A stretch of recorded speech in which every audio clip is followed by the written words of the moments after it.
Peace. And what's good, YouTube? It's Kareem Samdi back again with another video. So today we're going to get into another part of the emotional alchemy series in the form of controlling the mind and controlling the emotions, because in this matrix, or whatever you want to call it, controlling the emotions and controlling our mind are two key things on the spiritual path, because if we're not doing those things, then someone else is doing it for us. Someone else is most definitely doing it for us, and in many ways, many more ways than someone can actually conceive of. But obviously I and many others are here to help people gain control over their mind and their emotions again. So first thing we want to understand is, why would this be important, right? Well, obviously, having control over your mind and your emotions gives you the ultimate power over yourself, because you're not relying on anyone's view of how your reality is supposed to be. No one else is controlling your reality. And I say controlling your reality because if you are under manipulation, emotional manipulation, your mind is also under manipulation as well. And mind control is something that's kind of laughed at and kind of seen as something that's fictional, or something that's not necessarily, that can happen to anyone, or at least anyone with, with some IQ, right? But if you ever read Mind Control 101 by Dandelion Jones, the easiest people to mind control are actually people who think that they're intelligent, that think they're smart. And sometimes the hardest people to mind control are people with lower IQ. And IQ also doesn't necessarily play a role in whether you're being mind controlled or not, because when we think of mind control, we also think of the way that the conscious mind processes things, the ego processes things. The ego always wants to debate with whatever's being given to it. So in that sense, you might think consciously that you're not being manipulated, but subconsciously everything can seep in. And the ego is mainly used as a filter for what goes into the subconscious mind, but there's things that the ego is just not aware of. There's things that the ego can't control. See, whatever gets into the subconscious mind becomes reality. Not only because of the law of mentalism stating that the mind is all and all is the mind, but simply because of the fact that the subconscious mind programs exactly who you actually are, what your world actually is. The subconscious mind is the deepest part of you that has full effect not only on your physical reality, but your spiritual reality as well. Your subconscious mind is what's presented to you in your dreams. Your subconscious mind is where things that your conscious mind can't access lies dormant, meaning memories from different lives, knowledge that you can't perceive of, that the conscious mind can't even handle. The subconscious mind holds the key to pretty much everything, especially in controlling the reality. And that's also where most of the spiritual work is actually done. Actually, all of your spiritual work is truly done with the subconscious mind, because for anything to work spiritually, you have to go through the filter and enter into the subconscious mind. And nothing enters into the subconscious mind, then nothing truly happens. It's all just an idea. So that's where we're really going to be getting deep down into. So that's why it's important. Whoever controls the subconscious mind, whether it's yours or whether it's other people's, has control over others, has control over you. So if you are not in conscious control, or if you're not actively working with your own subconscious mind, consciously, then essentially your subconscious mind is still being manipulated, whether you like it or not. And the subconscious mind is manipulated in 3 different ways: trauma, repetition, and symbols. So whenever we encounter these things, and you encounter them on a daily basis, right? Or you even can cause them to yourself through the realm of feelings and thoughts. But we'll get into that in a bit. But when you encounter trauma, repetition, and symbols, the subconscious mind, it takes a snapshot of those things. And if it's deep enough, it'll actually begin to reorganize your reality from that. So whatever you do on a daily basis, however you carry yourself on a daily basis, how you think on a daily basis, what you feel on a daily basis, the information that you take in on a daily basis, all that stuff over and over again will enter into the subconscious mind. And oddly enough, when you notice, when you actually begin to become more conscious of those things, then you'll start to notice how your reality is changing. So, if all you do is take in bad news day in, day out, politics day in, day out, social media, mind control day in, day out, television, tell lies to your vision day in, day out, your reality is going to be what pretty much all those entities want you to see, want you to believe, and you will be exactly what they've programmed you to be, an NPC. If all your programming, if all you're giving yourself is repetition in that form, that's where you're going to get. Repetition also comes in the form of dealing with whatever belief systems you also have too, because the more you repeat those same things, repeat those same behaviors, the deeper those things get into the subconscious mind. So whatever belief system you have about the world, that you have about people, whatever you believe about yourself, whether you believe in yourself at all, it all comes true over time. You see what I'm getting at here? Everything that you repeat to yourself constantly eventually becomes what your reality is. So it's very important to not only watch what goes in through your eyes, but also watch what goes in through your mouth, watch what goes in through your ears, and all the other senses, and what you're really taking in on a daily basis, because what you vibrate on, you will become. That's a given fact. And I don't even have to be the one to tell you or to prove that to you. You can just do it for yourself. Start taking in spiritual information on a daily basis and make your entire focus spirituality and watch what happens. That's as simple as it gets. But if you want to take it the other route, start taking in pretty much anything that has to do with any kind of agenda, or any easy form of mind control, right? Just to test it out for yourself, and you'll begin to see how things become more believable. So look into something like politics, look into something like religions. Things are very, very common forms of mind control, and you can do it yourself and just watch it seep in, or watch certain things begin to seep in. That's a very dangerous way of doing it, but that's just a way that's an example that I'm giving. And so the way that trauma is used against you, it can be depicted in many different forms, but it's also used in the same methods I just explained before, because the thing is, you'll be taking these things in through a mixture at all times. So you could traumatize yourself by simply reliving the same moments over and over again. If you have anxiety, if you have depression, there's a good chance you're reliving those same moments in the past over and over again, or playing out certain scenarios in the future, things that may not have even happened or happened yet. If you're thinking worst case scenario, then you are giving your mind a symbol to create that reality, and oddly enough, sometimes that's usually how it occurs. Another way that trauma is used against you is in the form of fear. So when they begin to show you or traumatize you with all these things on the TV sets or on social media, if you remember back in 2020, it was the Asian flu. If you remember back 21 years ago now, it was the World Trade Center. If you remember, not even too long ago from now, it was the war going on over by Russia.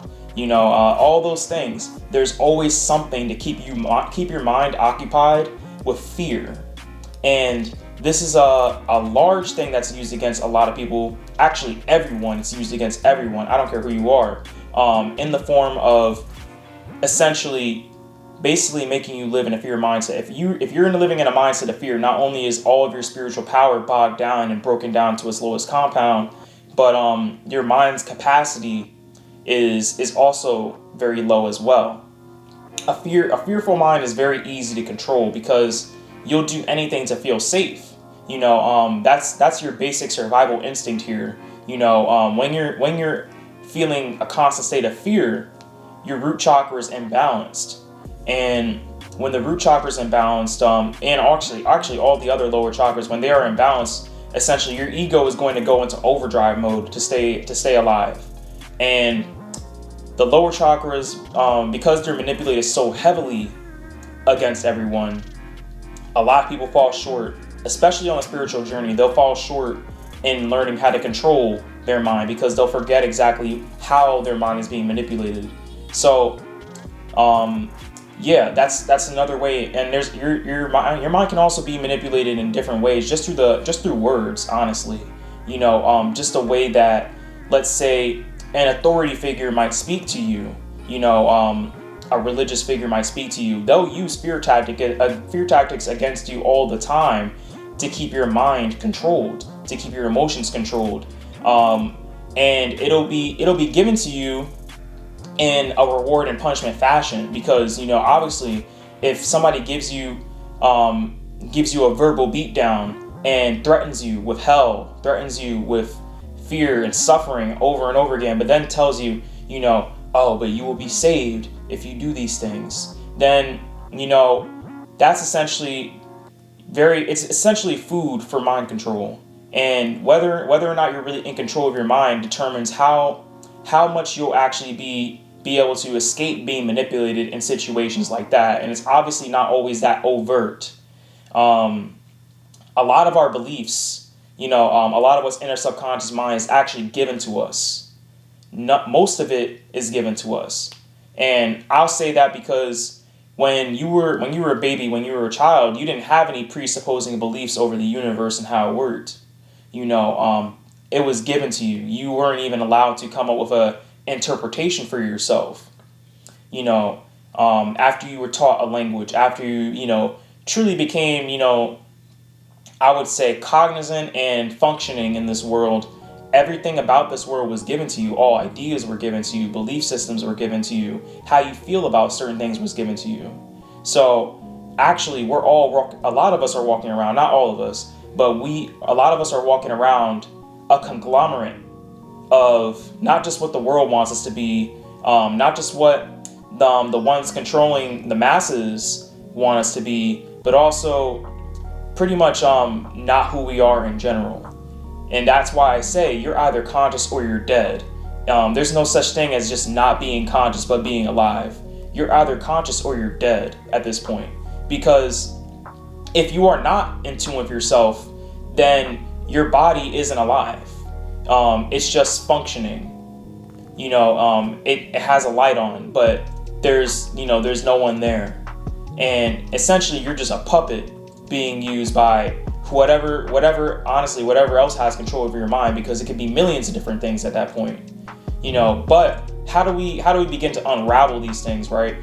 Because obviously when we get into the ways that the mind's manipulated, we get into the ways that the emotions are manipulated, we have to really ask, how do we get through this? And actually before I get into that, I want to get into symbols really quick. And symbols are just used against you as ways to get the emotions going.